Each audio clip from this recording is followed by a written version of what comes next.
Hello, everyone, and welcome. And depending on where you're joining from, good morning or good evening. My name is Shayari de Silva. I'm the curator of Art and Archival Collections at the Geoffrey Bawa Trust. Today's event is the fourth in the public program of our upcoming exhibition in Colombo, titled "It is Essential to Be There." The exhibition takes its name from a quote by Geoffrey Bawa on the importance of being at a place to design. And through drawing from the archives of Bawa's practice, it becomes apparent that site is a multi-layered term deeply intertwined with its social, political, and economic context. Through our public program for the exhibition, we hope to open up the discourse more widely to conversations on the built environment. Our hope with an exhibition that is somewhat retrospective is only to look back as we look ahead, and that such a gaze may help us to better understand our contemporary cities and buildings. Considering these aims, it is a tremendous pleasure for me to introduce our speaker this evening, Keller Easterling. Keller is an American architect, theorist, writer, and the Enid Dwyer Storm Professor at the Yale University School of Architecture, where in fact I have the privilege of studying with her.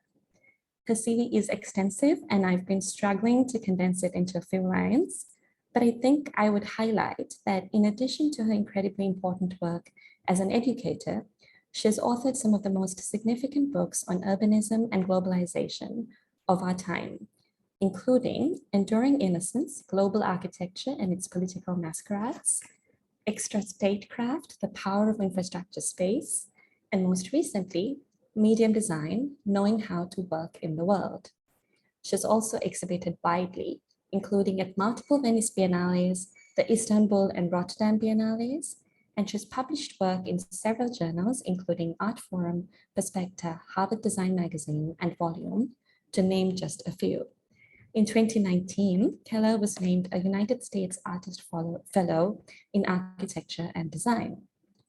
I can keep going, but I think it's time to turn to our conversation, where I hope we might look at some of the ways in which Keller advocates for viewing and working in the world. This is an informal event, and we hope to open up to questions at the end. So please do drop your questions into the Q&A bar on your Zoom control panel. Thank you, Keller, for joining us rather early in your day.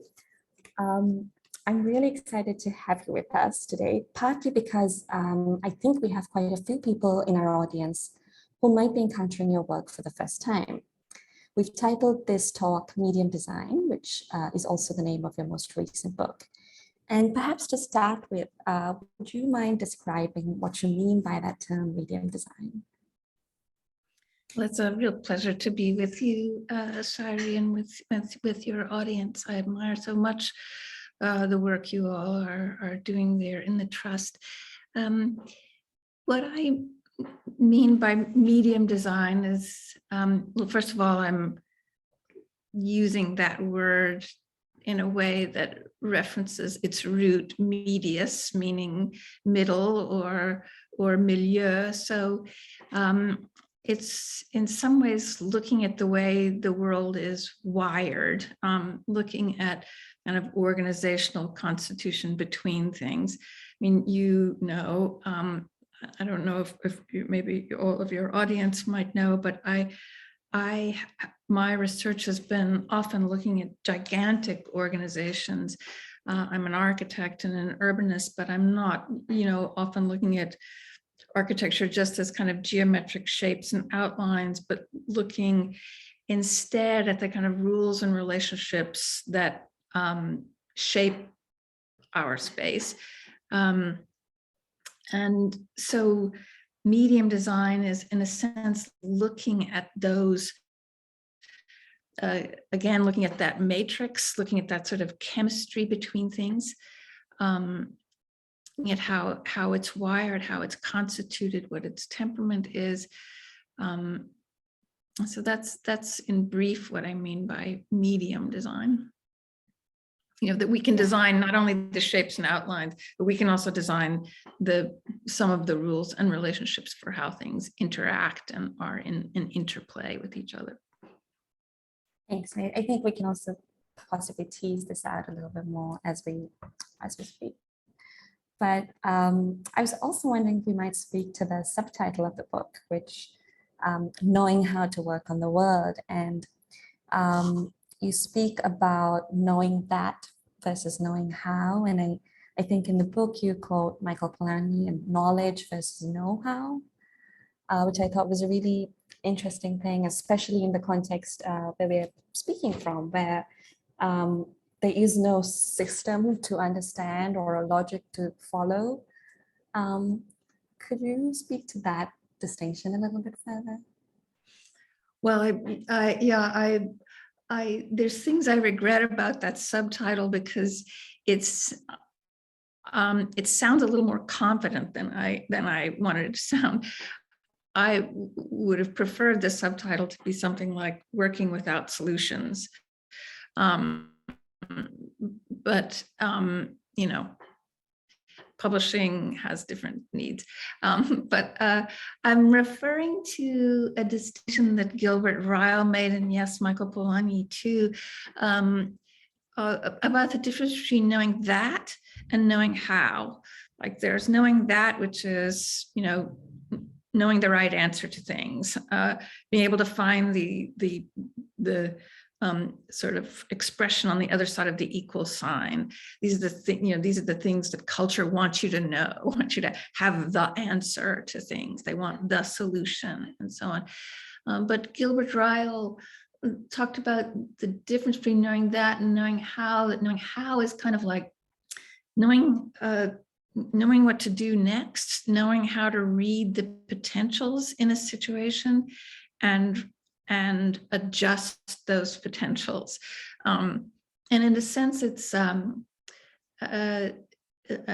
Michael Polanyi said, it's something like tacit knowledge. It's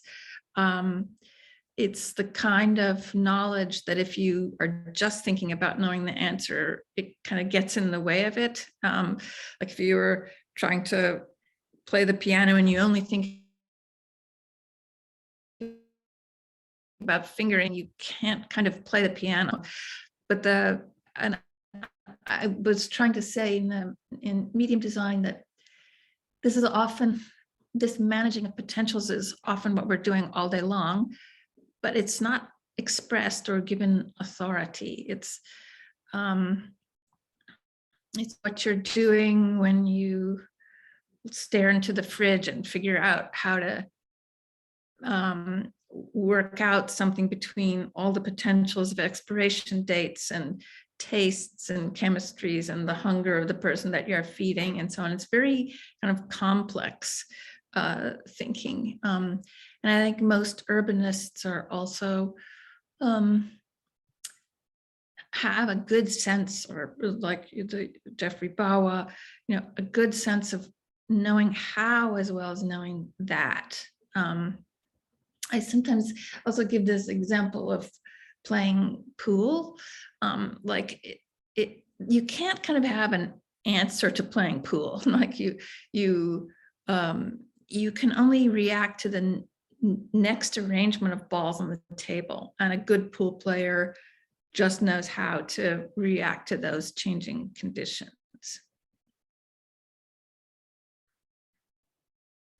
Yeah, I like those examples because there's a kind of intuition in there, but it's not, it's intuition that I guess is married with training and I'm just wondering if we might speak a little bit more about the role of the architect, the urban designer, the artist, where your kind of training, what you've been taught to read ties in with. Do you think, are there any examples we might call out from the built environment that, because I think that it is absolutely a productive way in, especially in an increasingly unknowable world where there's just so many elements at play. Yes, I think it's one could say that it's relying in some sense on tacit knowledge, which is something like intuition, except that I think that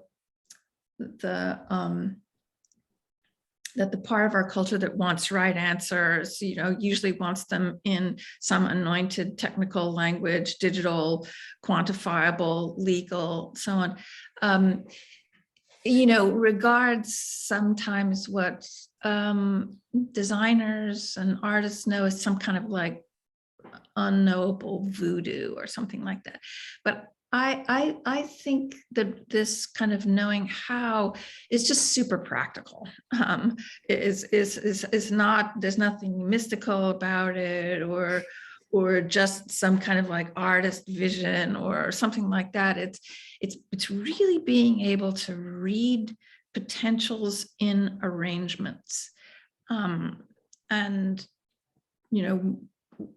training the mind to read that. Like, if I'm looking out onto a street in New York that has probably 100 doors come off onto that street, the potential of that street is very different than a street that has one door that comes off. It's like that kind of thing. And even as simple as that spatial example is, I find even as a professor that our students are better rehearsed, especially students who are being taught all around, better rehearsed at econometrics, legal expressions, right answers than they are just at simply seeing some simple potentials. And I try to give a lot of examples in the book where given this potential and given that potential, kind of going back to the pool metaphor, there's a lot of good reasons to take the shot. A lot of very sane, reasons. I think another reason that kind of approach really resonates is, one, how relatable it is to Sri Lanka, where it's not really clear how we engage better with the built environment as something that's more of a fabric or a network as opposed to individual buildings. And it's a system in which, say, policy takes a very, very long time to update. The law, actually the judicial system takes a long time to act. So you need to sort of shortcut and, as you would say, rewire some of those ways of working. But the other thing that I think I find really interesting is how you talk about the potentials in systems where there is messiness or even dumbness. And I'd love to also explore what you mean by the dumbness is the smart, and maybe you could tell us a bit about that. Well, I suppose all this work, comes from being profoundly disappointed in the politics and cultural life where you are. And because I'm in the United States, I am in, a place of, profound stupidity quite frequently, deadlocked politics. And so you end up, yes, you do work on a kind of political agenda as an activist. And then you're just trying to figure out, is there another form of, is there a spatial approach to direct action? Yes, I will march in the streets. Yes, I will blockade. I will protest. I will sabotage whatever is necessary as an activist. We know we're going to do that always. But then what are some spatial approaches to a real direct action that might have some effect? And how do you do that when all you've got are problems? Well, all you've got are problems. Not only do you have, you have no asset. And I think architects are kind of frequently presented with that kind of situation, even from having no money to having deficits and massive problems to face. So rather than thinking like kind of solutionist thinking, I have the right, the one and only answer,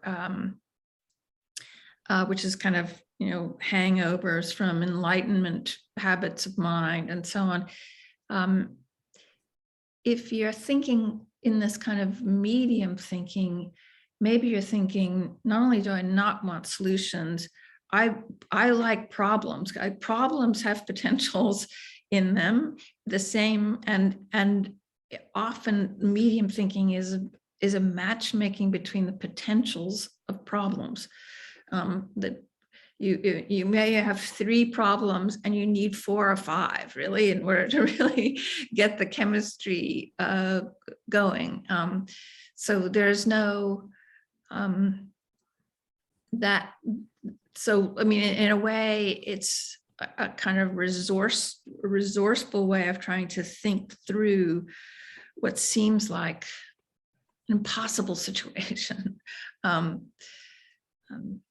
But then there's also plenty of examples of why that might be really productive.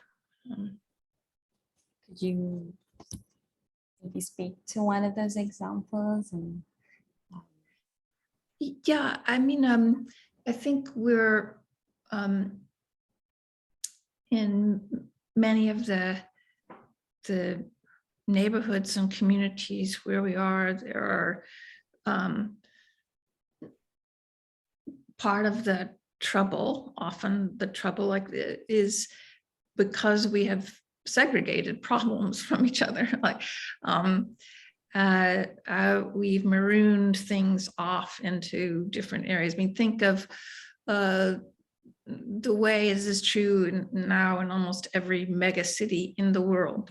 We have a kind of growing, exploding periphery that's growing larger and larger as it gets less and less dense. And it's housing people who are kind of auto-constructing their lives and remain kind of marooned with no infrastructure. And the typical kind of planning example for that, planning solution for that would be the bulldozer, right? Like get out the bulldozer, make huge arterials through this, disenfranchise people, push them further out into a larger and larger periphery. But some of the examples that we're looking at in medium design are looking at all different kinds of, for instance, land holding organs. And you could apply that in informal, what so-called informal settlements, auto-constructed settlements, where you could apply it to the suburbs of Detroit or Dallas, but ways in which people might pool their land, reorganize it, create value out of arrangement, take the things that are incredibly at odds or at cross purposes, and create another value, give themselves infrastructure, organize ways to create open space, many other ways that you could take a context full of problems and rearrange them to create value. And I guess in that kind of messiness, there's also often it's not only a spatial approach or only something that needs a building or a room. And I guess I'd love to hear you speak more about the ways in which architecture might interface with technology or indeed like a conceptual agreement structure or something. Yes.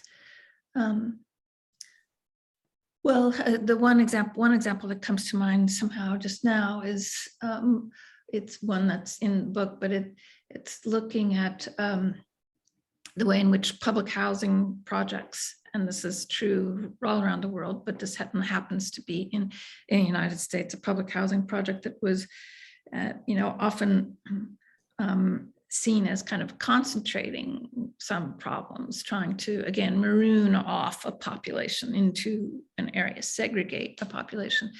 And there was a part of Cincinnati, which also had one of these housing projects, but where there was also a really high infant mortality rate. And so it just seemed like problems, compounding problems. But a rewiring of the situation in which there were some of the older women in the housing project were paired with younger women in the housing project as their kind of health champions. And then suddenly the infant mortality rate starts going down. So that kind of simple shift of chemistry, so that the older women were helping them to understand, they were part of a support network, so on. So you could use an example like that, or completely different kind of example. Let's say, like we know that there are automated forms of transport that everyone thinks, oh, we'll shift now, we're done with this technology, and in our modern enlightenment habits of mind, we will say that was the old solution. What is the new solution, the new answer that kills the old answer? Now it's electric vehicles, automated technology, and so on. And it's really clear that while there are really interesting things about that if that technology, for instance, in a city, is used in lieu of transit and everyone's just driving around their own individually owned electric cars, there'll be greater congestion than ever before.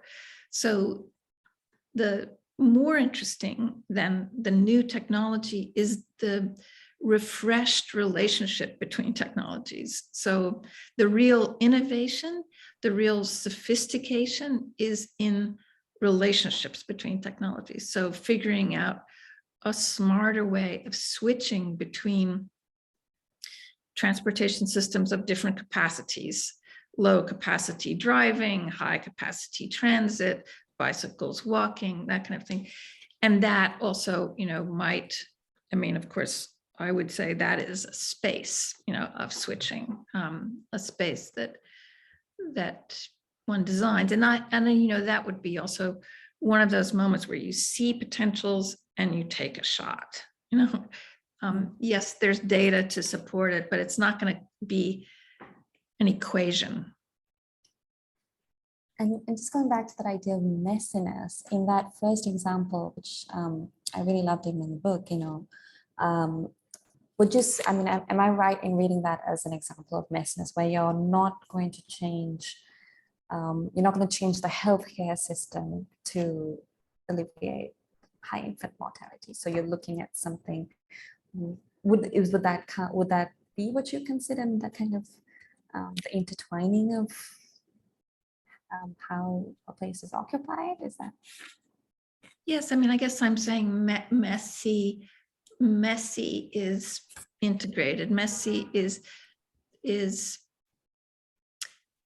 entangled, and in a way, designing is, in this context of medium design, designing is entangling.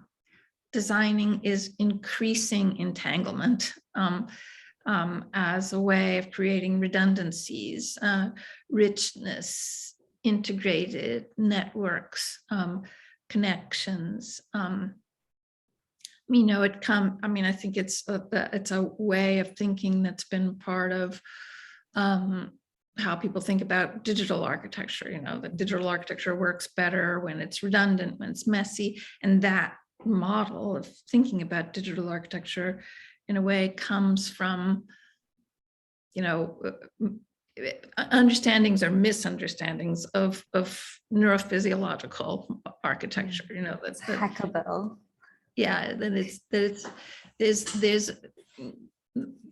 the most interesting kind of neurological firings happen because there's a lot of messiness and redundancy and in the networks.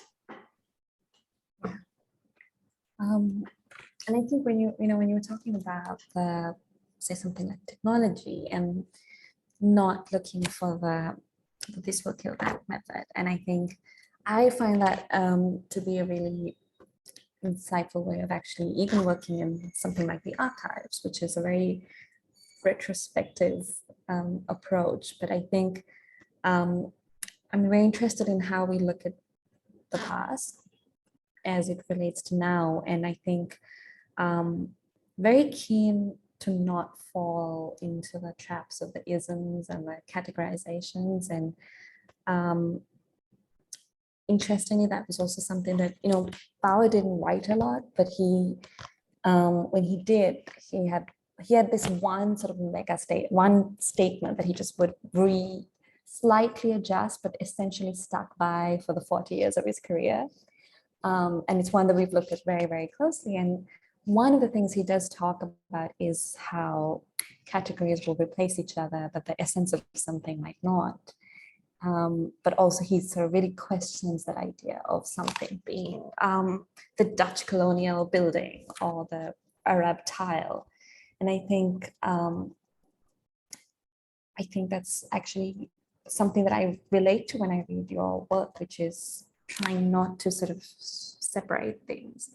But I am curious what role history plays in your work, or what role does looking back play in your work? Well, there's so much to talk about there. I too have done a lot of archival work. Just now embarking on an archival project, which involves but some archival audio, and realizing how much I understand from the milieu, from the sound in the room, from the exchanges in conversation that give me incredible understanding that I didn't have from reading something or working on another archival project about suburbs in America, where I finally understood so much by looking at ads, all the ads, so there's often a lot of ephemeral information that finally tells you so much more than the declarations, the boundaries, and so on. And that really is, in essence, also what this kind of medium design kind of thinking is. And in a larger historical context, I think we are all looking back at the last 500 years. The last 500 years, the last few centuries of which have been an intense braid of whiteness, imperialism, colonizing, globalizing, capitalizing periods.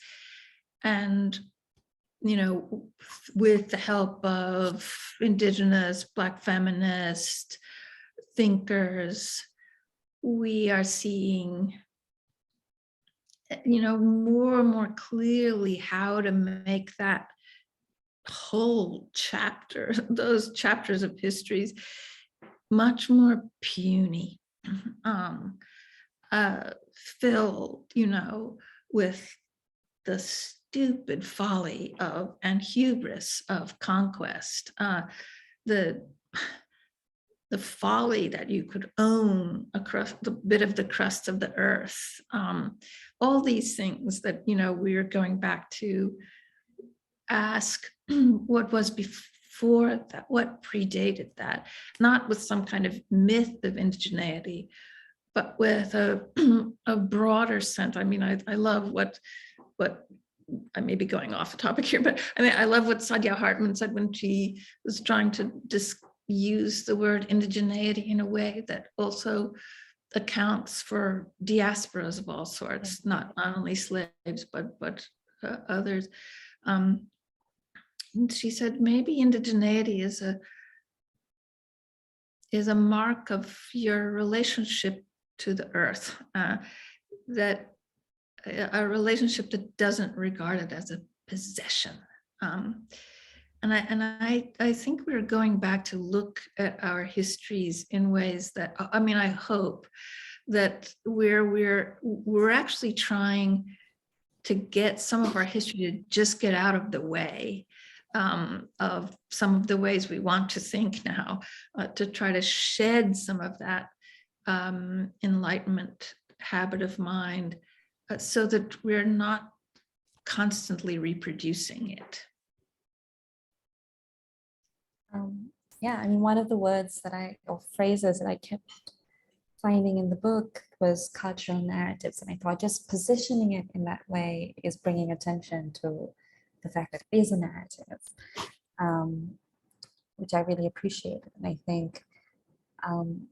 I think this is the struggle with, say, curatorial work, or even sort of trying to bring out archival work, because there is a narrative, and how we present that without also then saying, here's the opposition and here it is, neatly wrapped up. And I guess, I mean, I'd love to hear you speak more about this, but my sense is that you're looking not so much at the narratives, but at maybe the networks. But I'm curious how you approach that idea of saying something without then subscribing to a narrative yourself. Yeah, in a way, isn't it maybe something like the way that we structure those narratives? Like if I say, well, I think this needs to be changed, then it has to be a manifesto, a manifesto where this thing kills the thing before it, that again, modern habit of mind. I mean, modern back to the 17th century modern, that modern habit of mind in which one thing kills another, but trying to think instead about not successive intelligence, but coexistent intelligence, not successive technologies like we were talking about before with the cars and stuff, but coexistent technologies, not some kind of progression of intelligence, but folded chronologies, crumpled time, sharing of intelligence across reoccurrences, looking for those without the kind of art historical march of this conquered this and then it took over that, and then as if we were somehow progressing towards something more, some kind of telos of sophistication. That is the crazy thinking apparatus that comes with this modern Enlightenment mind. There's only the one and only, or the binary, the one and only, which has to fight to be the one and only, and so squares off in a fight to be, it's so unbelievably childish. It's the baby human, so there's to borrow from Sylvia Wynter, there's a kind of re-enchanting of the human, rediscovery of all these things that we can do and ways that we can think that aren't just about kind of combat, collapse, one and only, mono-ideational thinking, Yeah, I mean, I'm really curious how, I know, if medium design is really just putting the question of form to task. And yet something like the kind of network, the wiring, I often think also of what role does science play in all of this and the way we're taught science or talk about it, which is here are the facts and but then at the very ends of those spectrums, when you go to kind of astrophysics or chemistry at the most basic elemental level, there is a role for form, but it's form intertwined with time or with, do you ever think about form in that way, or how do you think about form? I mean, it's easy to understand in some ways why culture and power would want to be able to ossify form into a few simple outlines and shapes and ideologies and declarations to consolidate power. But I mean, even, well, you could, I think people who are in the sciences know better, know that just from the simplest examples of something like a periodic table of the elements, yes, they're fixed in their little boxes, the elements, but what they are is a tumbling mass of interactivity. They are, we know something about them because of their interactivity, because of their interplay. So for me, a form is, a form can be a form can be many things. So, and it's used in different disciplines in many different ways. It's used as noun and verb and so on. And architects, I think most other disciplines would roar with laughter that architects typically say form as like a shape, geometry, but looking at it more broadly as the spectrum of uses of that term, it does include a little bit what I'm talking about, which is form as interplay, form as rhythm, form as repetition, form as multiplier, form as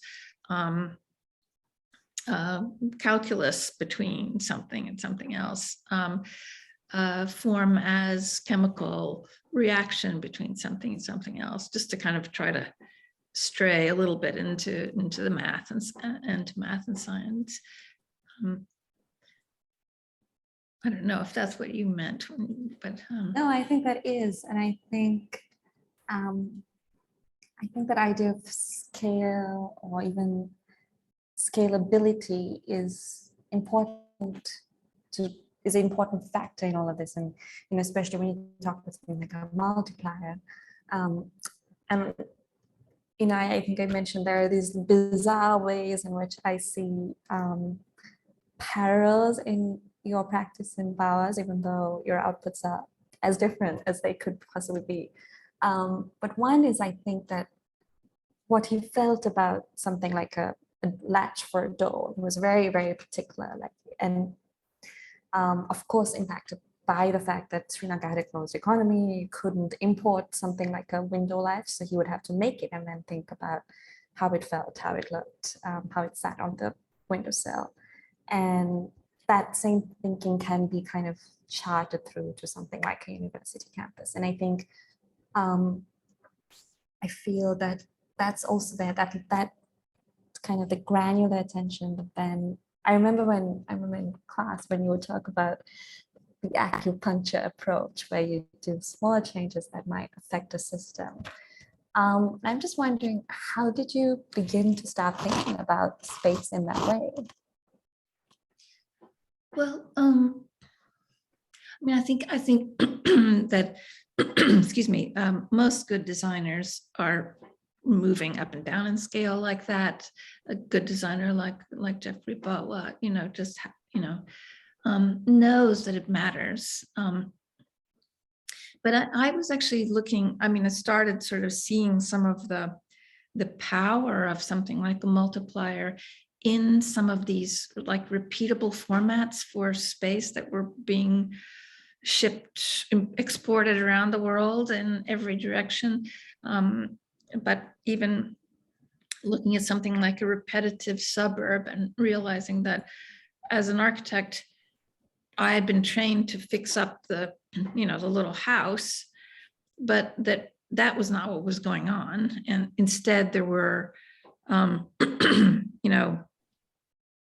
the site was being organized almost like an agricultural field or an assembly line, so that there were 17,000 slabs poured, 17,000 houses framed, 17,000 roofs being put on in some kind of sequential thing.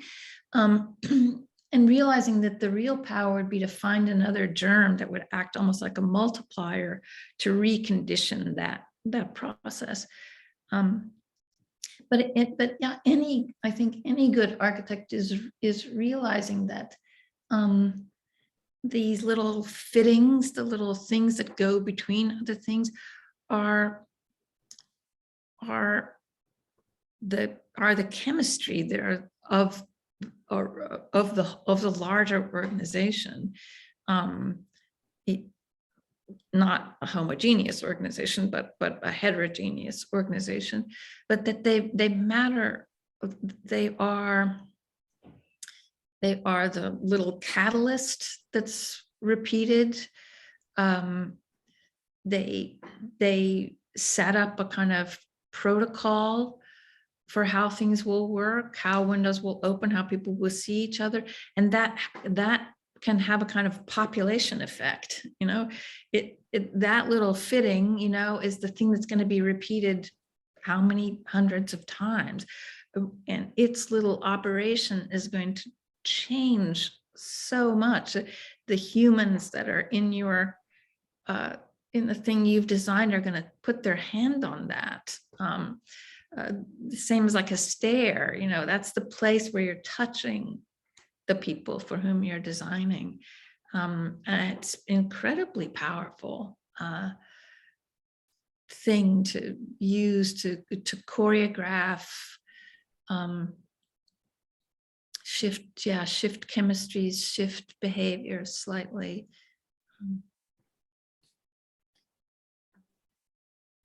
I don't want to sound like a behaviorist. I don't mean shift behaviors, but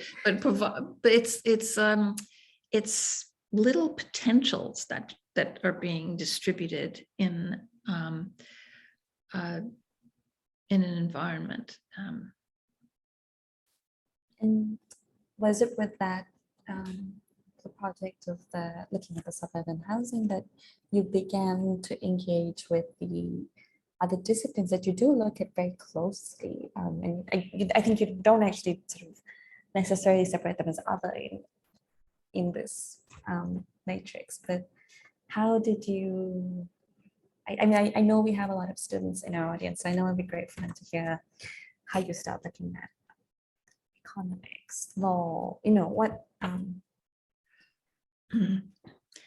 Yeah, I was just looking at how those, how there was often a kind of spatial formula. Suburbs are one, but you could look at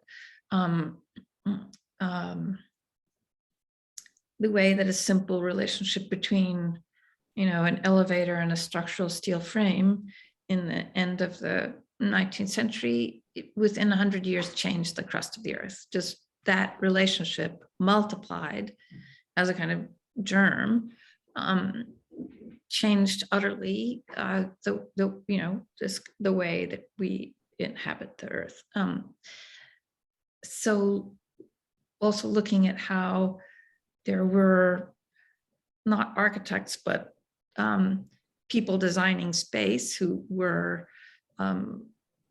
people wanting to capitalize and commercialize all space, making it into repeatable formulas that were conquering kind of market territories around the world, irrespective of political boundaries and so on. And I had been looking at all of these kinds of formulas from, resorts and malls and skyscrapers and automated ports and all these kind of repeatable formulas that airports and free zones and stuff all around the world. And seeing, I thought that they were just kind of like bottom line functional things, functional formulas, but seeing more and more how they were acquiring a kind of another level of territory in the world, and what one would call a kind of extra state territory, also negotiating their own exemptions from the laws of a domestic economy. The sort of free zone instant cities are kind of like incubators for all of those different kinds of formulas. I'm sure you have them there in Sri Lanka. And they have managed to negotiate their exemptions from laws so thoroughly that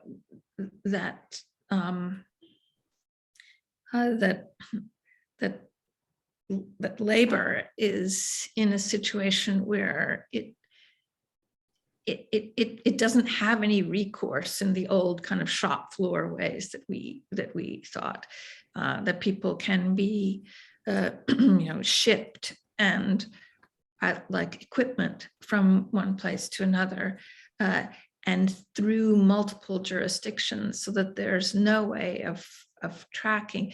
And these spaces are really kind of engine rooms of the neoliberalism that has really ossified since the 80s or 90s, and really constitutes a kind of extra state territory that is very troubling, especially since we're trained to think that national laws, national legislation is a world filled with nation states as the elementary particle. Well, there is no elementary particle. There is no singular enemy. A lot of our ideas about capital, Marxism, settler colonialism, so on, all super important, but now none of them sufficient by themselves. It's worse than that. And I am trying to make that territory very graphic, because it so happens that it's made up of architecture and urbanism. I have more questions, but I feel we should open up. If anyone wants to, you can drop in your questions through the Q&A. All right, we have our first question from Deshan, who says, a hypothetical based on Cory Doctorow's work, if you have time. Assume 3D printers can print copies of themselves, and they can print anything from adobe bricks to electrical cable, given the right feedstock. In a world like that, how might a medium designed village grow, and what form might it take in your neck of the woods, given the existing built spaces of our world? I'm going to have to ask you to repeat some of that, because your voice was going in and out a little bit. I don't know why. It just, the audio got a little. I'm just going to, okay, I'll repeat it. A hypothetical based on Cory Doctorow's work, if you have time. Assume 1, that 3D printers can print copies of themselves, and 2, that they can print anything from adobe bricks to electrical cable, given the right feedstock. In a world like that, how might a medium designed village grow, and what form might it take in your neck of the woods, given the existing built spaces of our world? Thank you for that. That's a fascinating question. and of course, I don't have not only do I not have an answer, but I'm not even sure I have a good response. But I mean, I suppose my first urge in this question is to think about some of the assumptions that sometimes go with what would constitute change right now.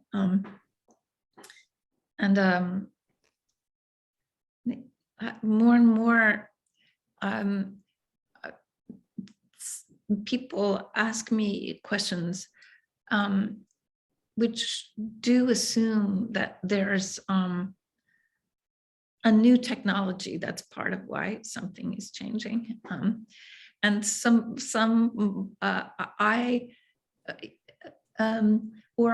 I'll be hired to teach in, sort of milieu that's about science fiction or something like that. And I have to sort of back out of it and say, I don't think you meant to invite me, because I kind of push against some of the assumptions of science fiction, just the structural assumptions of science fiction, that there's something out in the future or that there is something in a new technology. And I know that's not what this question is, but I'm guessing that within the context of this question, the urge would be to make the sand in the machine, to make the thing that doesn't resolve itself as a repeatable digital component, to mix with that kind of homogenizing repeatable being, things that resist that, to make the mixture more heterogeneous in every way. It's also, I mean, even if the endless 3D printers can print endless material, we don't know if they can also print endless energy, and at what point they will be curtailed. Yeah. And also this, just there's not, I mean, it's not necessarily I mean, now we think, well, a digital technology, that's the new thing, and so, one also is looking at all kinds of other technologies. But just, it's that tricky thing again, where, it's been hammered into our minds since we were babies, to have the right answer and to get the new technology, And I hope that answered your question. I apologize for the insufficient answer. Do we have any others?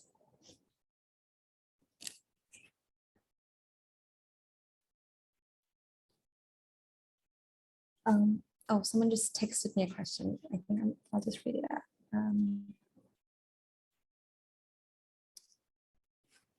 As you have just discussed, you back out of presenting these terms and language as fiction or image.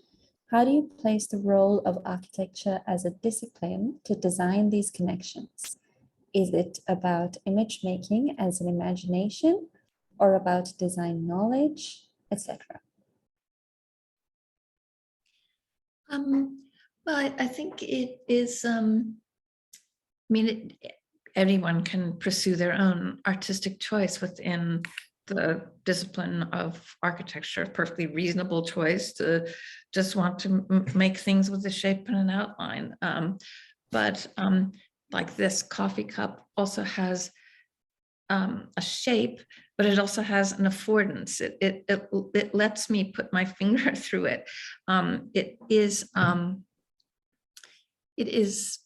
a shape, but it's also doing something. And so I think most good designers are also see that even things that are inert, inorganic, static, are behaving. And as good as we are and should be about manipulating geometry and shape and all those things, I think it is central also to what we do, to be able to see the affordances that things have and the affordances that things have in connection with each other, be able to see the repertoires that things enact, at the very least. And then I also have real hopes for your training. I mentioned that I, teach these kind of lecture courses across a university, and I see all the students who are going to be like McKinsey consultants or, CIA agents, or I don't know what, or economists and so on. And then I see the designers in the room, and the intelligence of the designers to think correlatively, to think across categories and so on, is I really relish. And part of what I'm trying to do, even when teaching, is increase the authority for design thinking. As we said, there's this kind of anointed digital or econometric or legal language. Well, what about spatial variables? And I think we should be able to see more clearly the spatial apparatus of communities and political situations. I'll just add to that I imagine that a lot of what I'm talking about is outside of just a client-based profession. It's without question. It is, and since that's largely unsustainable for many people leaving school, I don't feel too guilty saying that. It's hard what I'm describing, but at the same time, I think it means that what we're taking is we're taking our spatial and design knowledge and putting it into new partnerships, new coalitions, new ways of practicing in which we have the relevance that we deserve, not just kind of waiting for a client to, suggest something. I think we have a knowledge that is incredibly valuable in the world. I have one more question following on that, but I wonder if anybody in the audience probably have time for one more question. Oh, we got one. In medium design, would you also reject the idea of a hierarchy of issues or the areas you need to focus on more? That's a great question. Yeah, that's a great question. The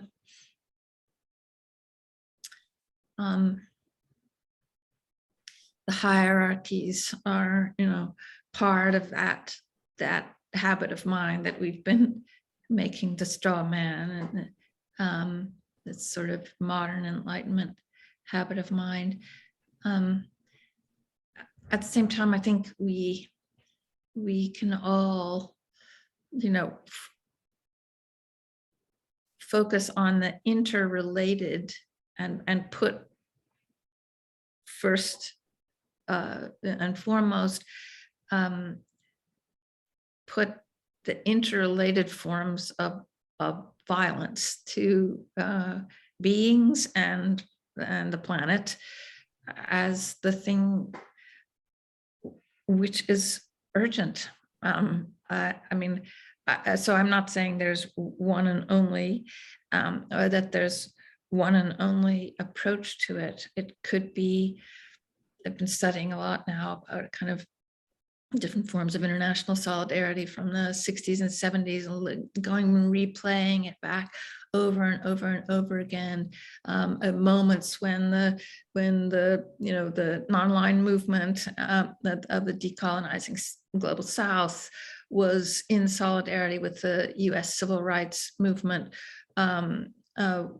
with Pan-Africanism and with the tricontinental movement, that there was this incredible solidarity. Looking back to say, what will be the new forms of international solidarity and planetary solidarity. And really beginning to think, and this goes to your question, that while a lot of the kind of global international solidarity came with the same ideas of hierarchy, manifesto, singular solution, revolution, combat, collapse, all of that, that maybe that global solidarity that was looking for the universal, answer to all, that maybe our planetary solidarity is more patchy and partial. Instead of, it doesn't look for universals, but for the patchy and the partial, that's situated in very particular places, but that because of it's multiplied many times might have a much larger effect.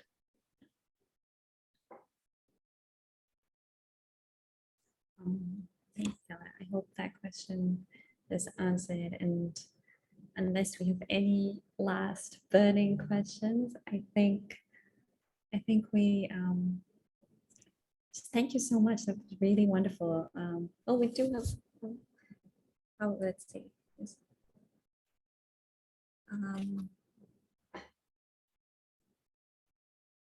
Are you okay with time, Kelly?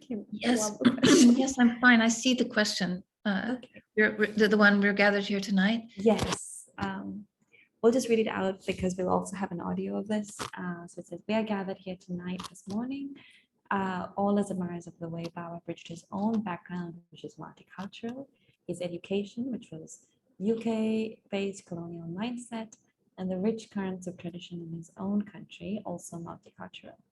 What is your approach, which seems to eschew form, aesthetic effect, have to say about that? I'm so glad you asked this question because it was on my mind. I spent all yesterday looking at more and more at Geoffrey Bawa's work, and had planned to say many more things and failed to. I mean, for someone like me who's kind of like looking with half-closed eyes at the world, sometimes looking past just objects and looking at the stuff between them, Geoffrey Bawa's work is enacting all those things in my view. He is, like many artists I admire, good at mixtures, good at how you mix things. He's a good chemist of milieu and environment. And what I really loved was that you could still see things distinctly. It wasn't an attempt, which one sometimes sees in colonial or post-colonial architecture, to either make the hybrid or make the combination or make the assimilated flattening of all, but instead in his work things remain distinct and lumpy. They remain so that you can still see that China pattern, and you can read where that China pattern comes from.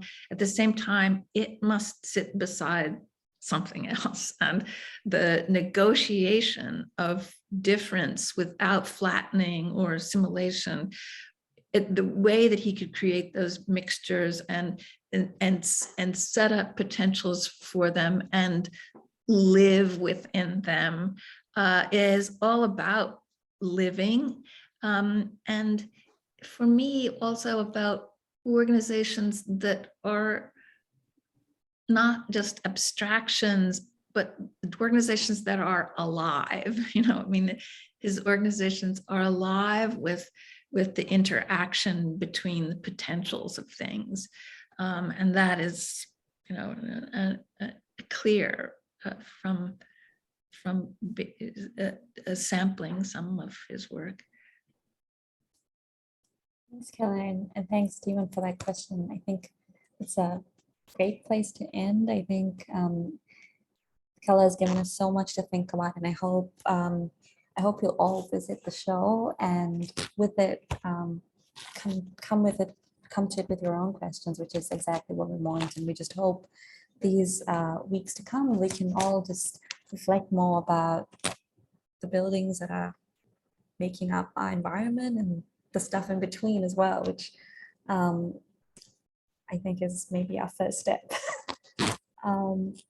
Thanks again for your time and for everyone who's joined us either very late in the evening or very early in the morning. And I really hope we'll see you at future events. My pleasure. What a pleasure speaking with you. Thank you for having me.